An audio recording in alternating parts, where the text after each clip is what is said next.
You are relieved for now. Kami muna magbabantay kay Jamie. By your leave, sir. Carry on.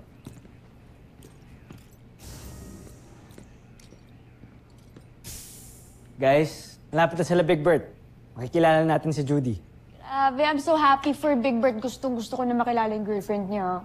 Mga mahihinang tao lang na ikipagrelasyon.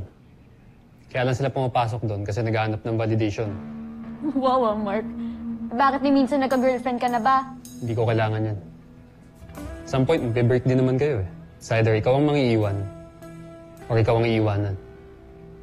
Sasaktan mo pa ba sarili mo? Woo! Napakabigat ng bagahe mo, man. Mark, we have the best doctors here. Pa-schedule ka sa psychiatrist natin.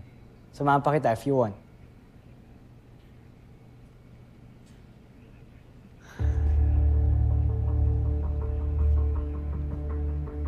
Wala akong bagahe. Hindi lang talaga ako katulad yun ni Big Bird, na needy. Bro, huwag mong itadamay dito mga kapatid ko, ah. Ay, nagkakapikunan na naman kayong dalawa. Bawal mag-away dito sa kwarto ko, ah.